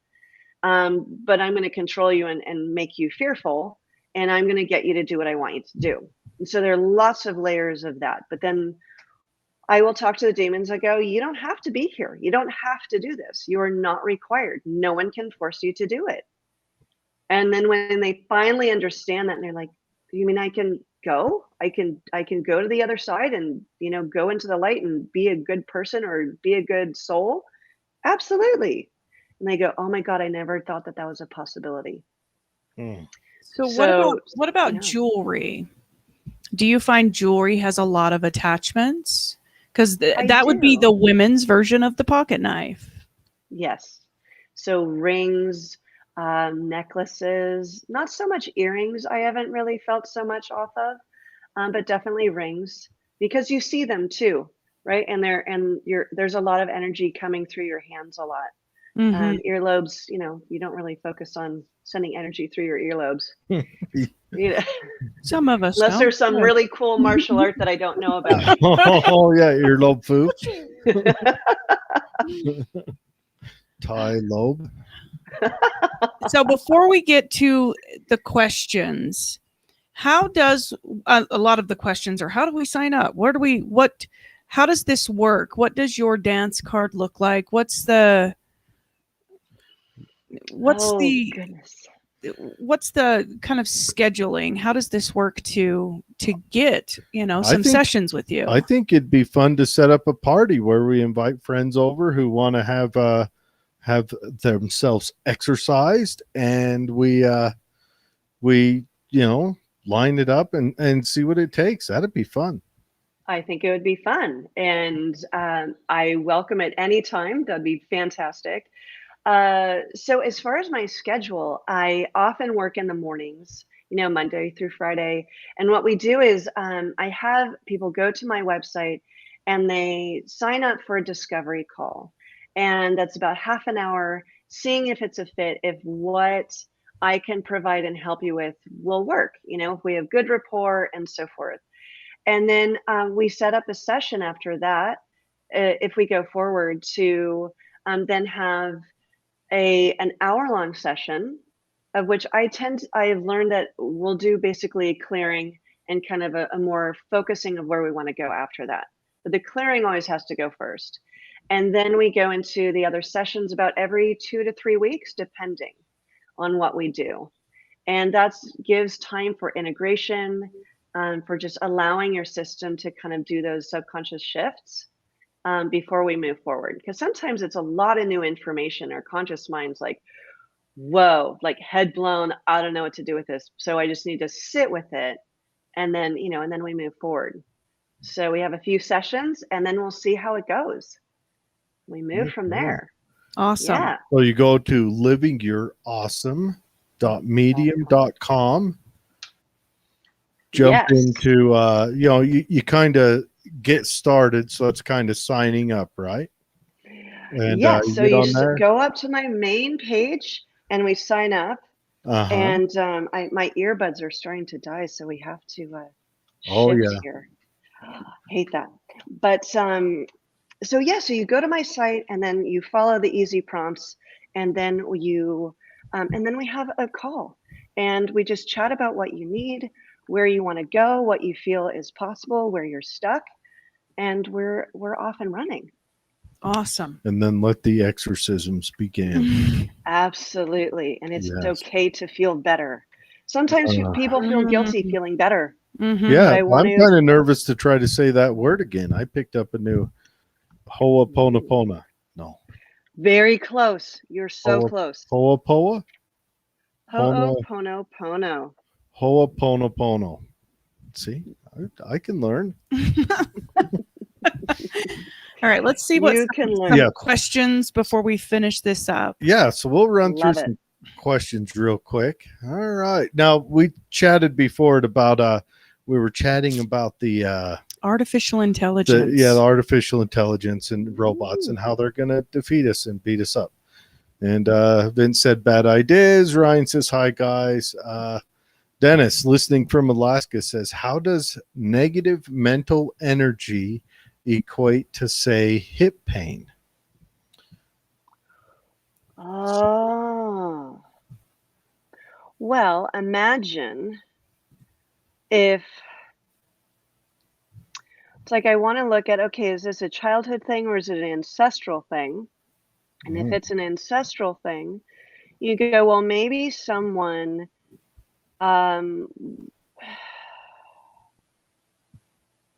is like getting a lot of pictures, so I'm trying to figure this out to be clear.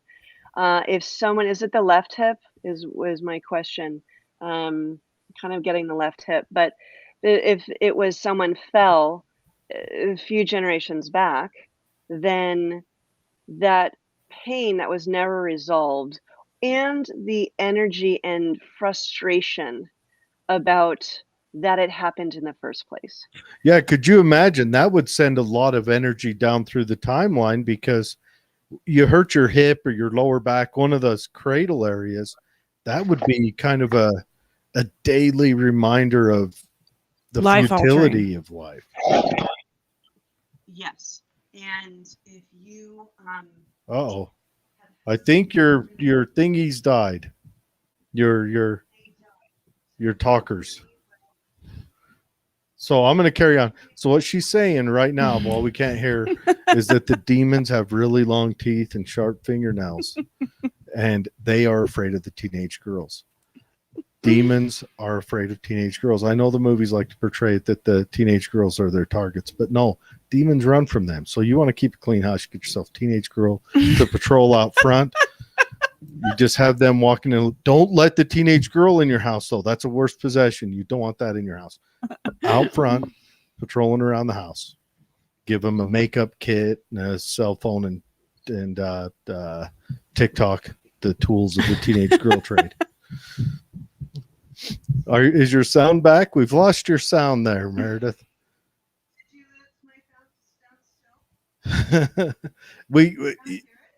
Yeah, we're not hearing you at all.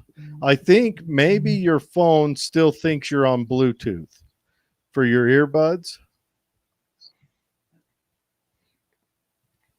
So you may have to go into your settings, Bluetooth, turn that off, and then. You don't hear me. No, don't hear you. Brutal. All right. You could scare your husband and just yell at the phone as you walk around the house. Oh my goodness. Okay. Hold on. That's a little better. Can Okay, you now hear I it hear all? me too. All right. Is this working? Yeah, that works. It doesn't sound as good as the earbuds do, obviously, because those earbuds are fine pieces of equipment. But yeah. So I take it you concur with everything I just said. It's completely on point. Absolutely. You are right. Absolutely. So here's the deal is Oh, we lost you again. I think your phone's trying to listen to you through its microphone. do you hear me at all right now? Wherever you were standing, we can hear you. Wherever you just were. We have. All right. Well, that's how it is. Do you hear me right now? So you got to kneel down at your charging station. Oh, I don't know why. All right. Do you hear me? Yep, we hear you right now. Okay. I'm not going to move. Okay. So the ghosts have spoken. This is where I need to be right now. They That's have. right. All right. So anyway, so with the hip, so thanks you guys for your patience. With the hip, if someone got hurt and there's a lot of resentment and frustration, maybe they couldn't work or bring home money like they could previously, right? There's so many emotions and regrets and frustrations that imagine it's not just the hip that's hurting, but it's all that energy that ends up being translated. And so sometimes the younger generations then can have a hip pain as well. That is a reverberation or an echo of the past, right? They're grabbing onto that energy in effort to say, I love you. Hey, there's this thing that was unresolved, and I'm going to have that too. So you are just a little bit quiet still. So I'm going to kind of repeat what you said is that the hip, the frustration and the pain with the hip, that energy that's built up from that, and also probably built up with that person's spouse and siblings. So that energy kind of probably amplifies through each person it comes in contact with. It gets sent down through the generations. And that may be an occurring or a reoccurring hip pain through descendants of that person. Yes. So, and also, if we're talking about even someone who perhaps committed suicide, the younger generation might become bipolar. So someone commits suicide, past or future generations might become bipolar because of that. How does that translate into it? Well, if you look into what the energy of bipolar disorder is, and I know someone who has bipolar disorder, that there's a very high energy that happens where they get really amped up and it's like a surge, and then they crash, and and then they become depressed, have a hard time functioning. And if you imagine a parent committing suicide, the energy of that child, just all of a sudden, like they're feeling the energy of that parent, having that stress and depression, and then all of a sudden they're gone. And then you go, well, what does that mean for me? What do I believe about myself in the world? How am I going to act? And so they replay that pattern in their own life. It's, to me, I don't necessarily believe that bipolar is all medical. I think there's, it's open to having a bigger conversation about that. There's a lot of emotional and mental things that we experience that we just take a pill for, right? Sure. But we need to get into what is that stuff that is stuck. Where do we need to look to release that energy? The body is the last place that it's going to go, or almost the first place, right? But I'm about. It is so important for everyone to be able to let these things go and just uncover them and move through them, because if you don't, you're going to harm yourself. Oh, now the sound is completely gone.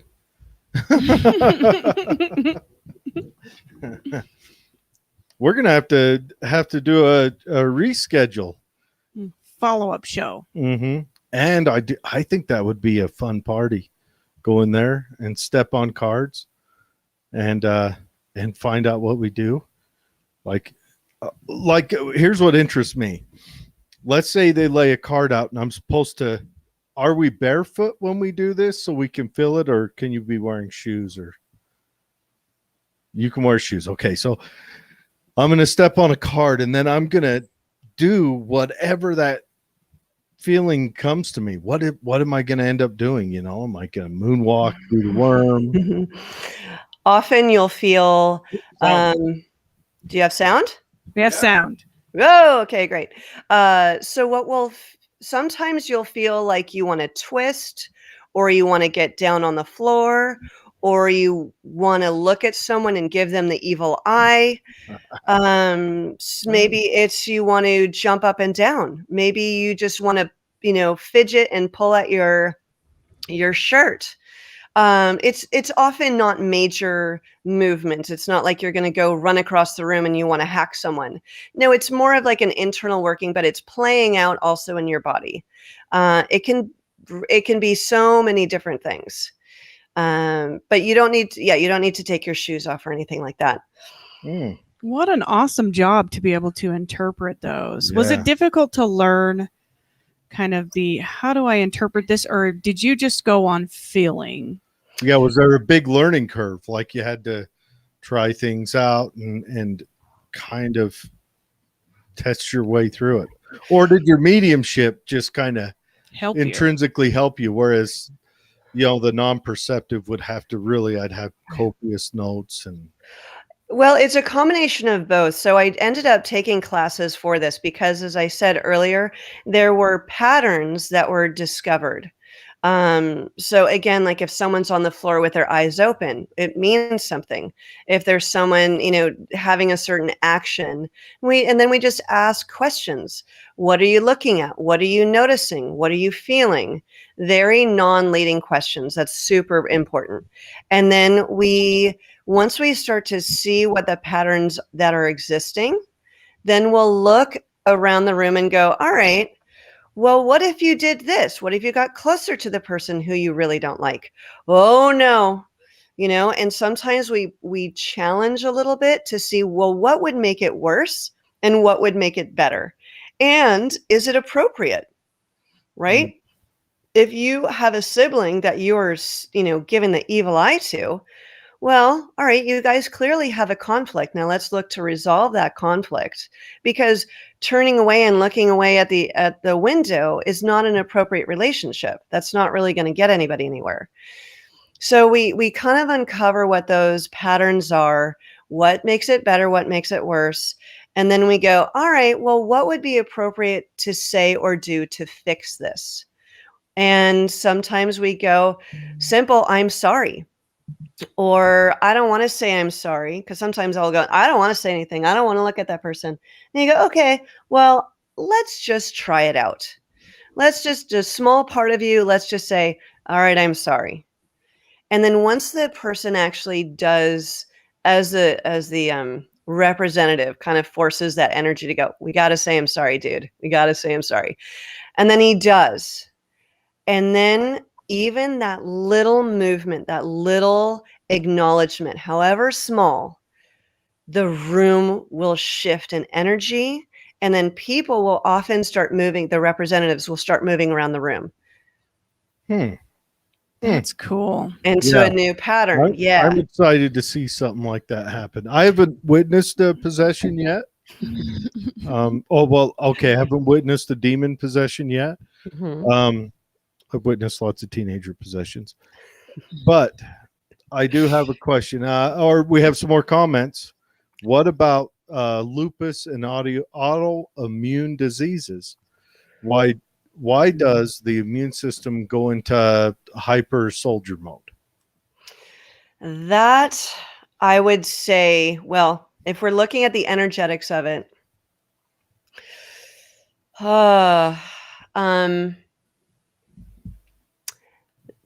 there is some information somewhere saying that it has to attack itself, right? That's an autoimmune disease. It's attacking itself. So then I would put some cards out on the root cause of lupus. The root cause, is it physical? Is it mental? Is it emotional? I've been reading more about lupus and autoimmune diseases on one layer of it's a physical thing. Vaccines can play a part in that. So I would definitely look into doing a lot of physical cleansing and talking with your doctor and nutritionist about how to reset your physical body while you're doing the energetic work. But maybe if it's going into hyper mode, what are we hyper about? And that's where I would look. So I don't exactly have a question, but I have kind of an arrow pointing into where I would look. Like getting vaccines can cause lupus to overreact as well? That's the whole point of the vaccine program. Oh.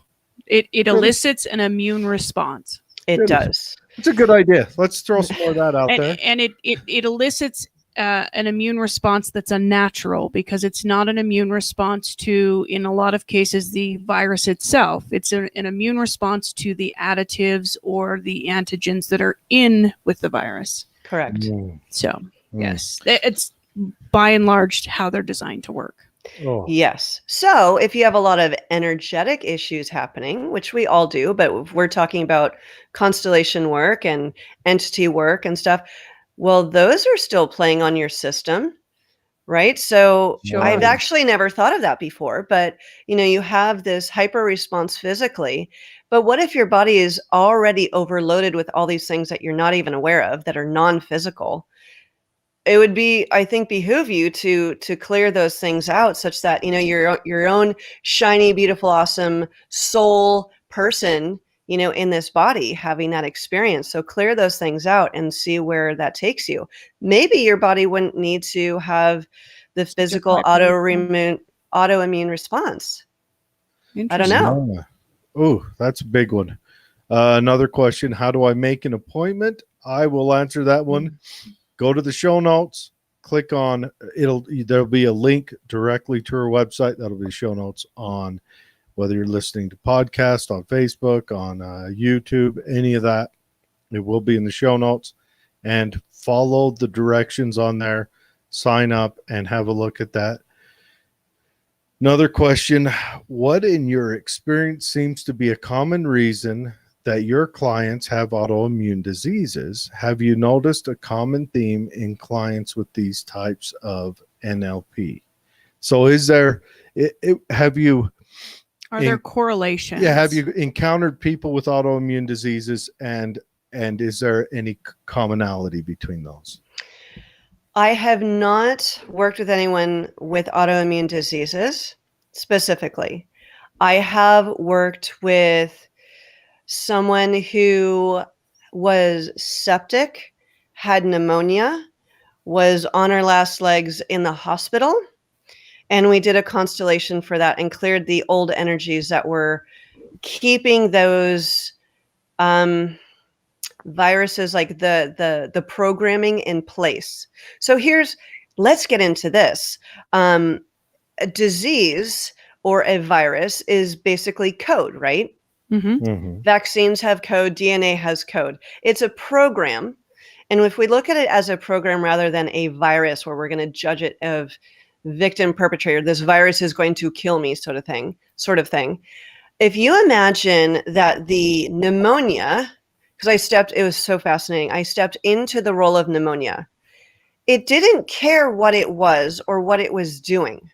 Specifically, it didn't have a will of its own. It was like an operating system. And it says, well, if these conditions are present, then I will appear. But if these conditions are not present, then I won't be here. I don't care. And so I found that really interesting. And so if you look at autoimmune diseases, and I've been reading a lot about dementia as well. Oh man, there's this amazing doctor. Oh, I don't remember his name because it's kind of a long name. But he talks about dementia is not one thing, but it is a result of your body being overwhelmed. So if you look at what is overwhelming your system, then you won't have dementia. The dementia is just like the last drop in the bucket that's going to break the bucket, and where you can't think and so forth, and it attacks the brain. So look at, what are you feeding yourself? Are you exercising? Or have you dealt with your stresses? Or is your life balanced enough such that this dementia will not happen? And I think it's the same with autoimmune diseases and cancer and all these hosts of things. Oh man, that's a big, dementia's a scary thought, isn't it? As you get older, it's because you no longer have complete control over yourself at any state to where you can take care of it. It's a huge handicapper, and you don't even know what's happening. You don't. But the thing is, I've been reading a lot of research that you can reverse a lot of it, right? When you remove all the things that are causing the dementia, the dementia is just the result.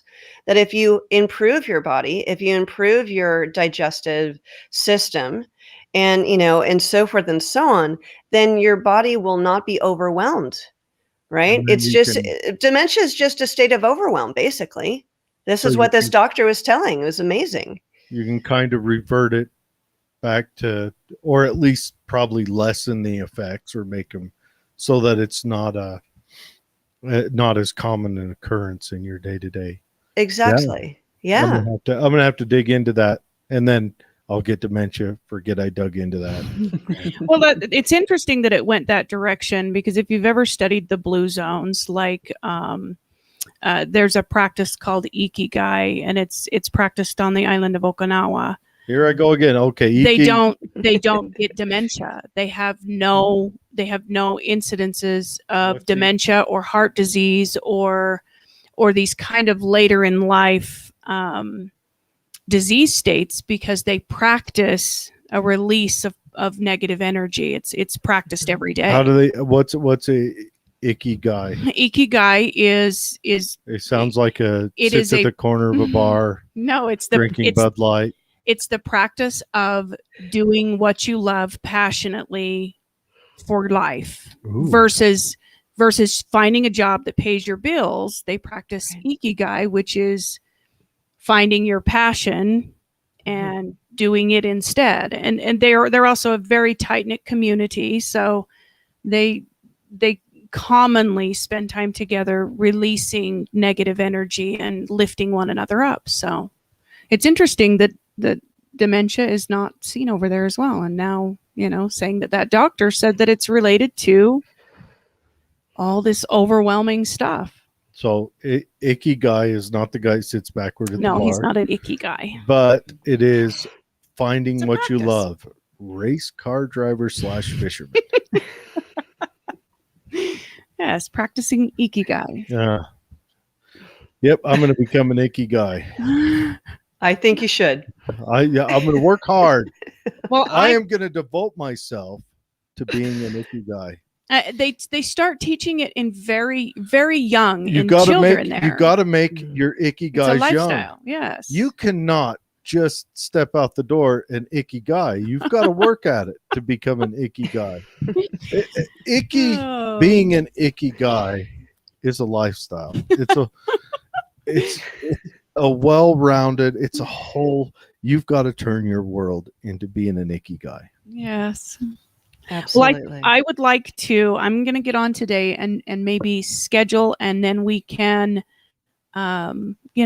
revisit this subject. Maybe we'll talk Definitely. about my soul constellation. Ooh, I think, what if I we would- did one during this Yeah. session? I would like to be in on that, and That would be cool. I would like to see what comes out. We are siblings, Mm-hmm. so It's likely we share some of the same. there may be some commonalities, and we might even run into. I want to see what the card tells me to do. Definitely, I want to feel what it feels like to get a message from somewhere. Hmm. I think that would be awesome. And It thank is you so awesome. much. And I do want to have another show about the ghost clearing, kind of your story, your experience when you first encountered ghosts and spirits, and then how you expanded on that and went into, clearing houses and people of their ghosts, of spirits. And also, I want to hear your experience in the past life realm. One of my favorite subjects. We talk to anyone who talks about it, and I just love hearing about it. I love the I don't know, is theory or the thoughts about it. I mean, they're all kind of the same with a little bit of difference in there, and I love hearing it all. Yeah. I would love to do it. Yes, I have so many stories to share, a lot of wisdoms that I have taken away. And, it took me a long time to get comfortable with the fact of ghosts. It wasn't, as I said earlier, it wasn't oh, hey, ghost, how you doing? I was scared. And, but the more I got used to understanding who they were, what their purposes were, and they're all different. I mean, it's just like you and I, we're all souls with kind of whatever path we have. They're no different. And, but it took me a while to understand my own power and to just start to feel more comfortable of, well, if I did know what to do and I was okay with it, and my goal is to help my client, then I will do what it takes.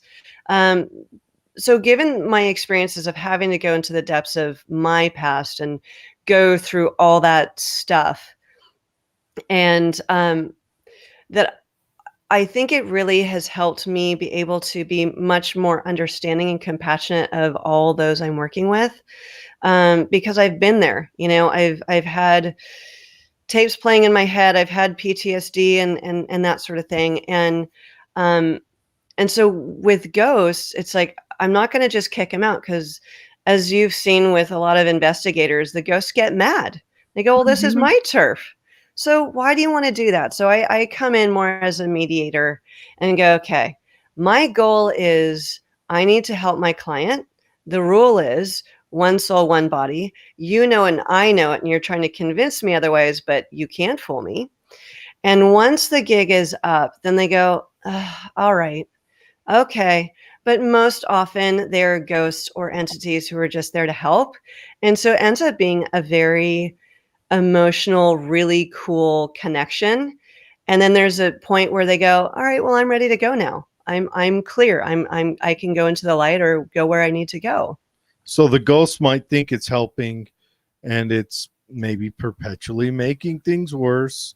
And so you go in there and you show it, hey, look, this is what's going on. And so it may voluntarily leave. Most often they do, but I'll feel the difference. Like if whatever the resistance is, I will talk with them about it. If there's resistance in my client, then I'll talk to them about it. And sometimes the client will say, no, I really want the ghost to be here. Okay.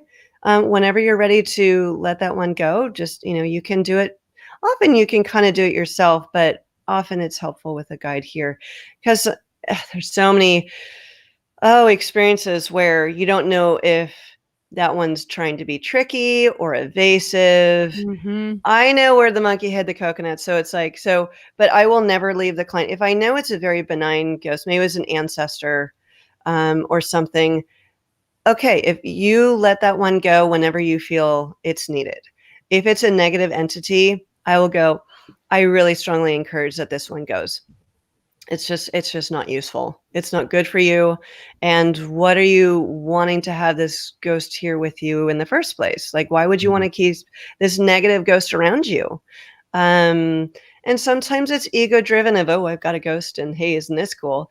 But Isn't this cool? Hey guys, I'm possessed. Hey guys, I'm possessed, like that could be really cool to show your friends, hey, look at this party trick. But often the head spin around 365 degrees. Right. I mean, so it's just not useful. And so I'm here always on the behalf of the client. And 99% of the time, it's a really, really good ending, or a chapter, I should say. And and everyone's better for it. Good. All right. So Parting words. What do you want to share with our listeners? What's the name of the prayer again? Ho'oponopono. Ho'oponopono. You got it. All right. And yes. I think we should cut that out as a clip so that it's shorter. So you could remember it. That's a good idea. Write it down. So funny. So I would love people to call me or email me, set up a discovery call. It's totally free, totally non-scary. Ask your questions, based on the show or whatever your curiosities are and how I can help you. Because it's fairly new to people. I'm fielding questions all the time on how exactly it works. Happy to clarify and help you figure it out. So go to my website, livingyourawesome.com, and buy my book even. I have this cool book called Becoming Ridiculously Awesome. Who doesn't want that? And that talks about my journey, talks about your journey, and has exercises in there to help you really hone in on how to basically live your awesome. Get into that awesome part of yourself that you already have, but you've just been out of touch with for a while. I love the picture on your book of the little kid with the rocket pack on their back wearing a motorcycle helmet. That speaks to Jared. And super big goggles. Exactly. Yeah. So I love working with everyone. And we always get into cool places. Is your book available on all the regular book places, or is it just through your website? Through my website and Amazon. I'm sure you can do it through Barnes and Noble and so forth. Just all yeah. So anywhere you prefer to find books at. And if you want that to be your introduction to Meredith, aside from the show, buy the book, read it, then give her a call, or do what I'm going to do. I'm going to dive in head first, mispronounce everything, and become an icky guy. Thank you very much, Meredith. It was so nice to meet you. I'm so excited to speak with you in the future. Yeah, and we're going to reach out to Michelle and line up another date that we can have you back on to do some further fun interviewing action. Yes. I'd love it. Thank you, guys. You've been so much fun. This has been great. This has been very fun. And we'll talk to you soon. I wish we were in California. We'd do all this in person because I think that'd be the way to go. I love California. I do too. Yeah. Wow. It's We got just- Zoom, baby. We got Zoom all Yep. day long. Yeah. We'll zoom it out. Okay. You have All a right. wonderful day. Everyone listening, have a wonderful week, and we will see you on Friday. Yes. All right. Thanks, All Meredith. right. All right. Thank Thank you, you Bye-bye. guys.